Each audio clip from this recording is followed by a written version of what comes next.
An apparent concussion and state law didn't stop a New Mexico high schooler from playing in a state championship game. His family fought the law in court and despite his injury got a judge to let him play.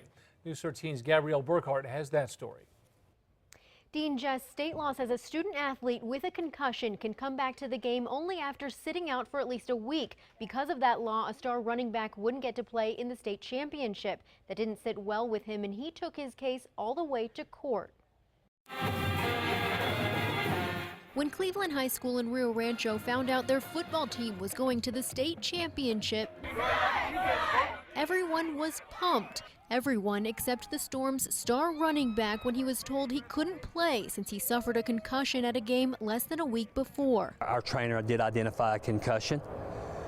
He felt like he was unconscious for up to 20-30 seconds from what I understand.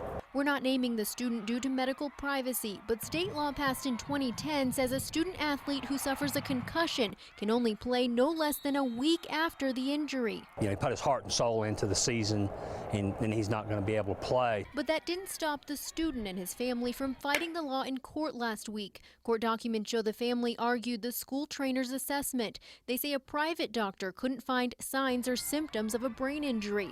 An Albuquerque district court judge signed off on an injunction to allow the student to play in the state championship. We don't agree with the decision, but we honored the decision. We were given a judge's order that we were not to stand in the way of the student athlete playing. The head coach let him in on just one play, but some argue that was a bad call. It could cause some damage in reference to people neglecting the protocol. Experts say the law is in place for a reason and the risk of further injury isn't worth it. But I think we're more educated and we're trying to do a better job of recognizing head injuries. The high school junior argued playing in the state championship was a once-in-a-lifetime chance. Cleveland won the game.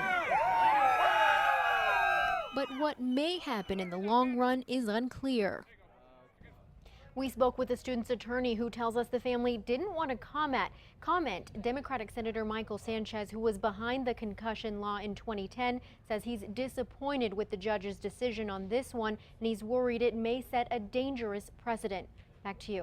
All right, Gabrielle, thank you. The Rio Rancho athletic director tells us he's had parents argue for their student to play sports, even with a broken nose or a hand, but he says taking it to court is a first.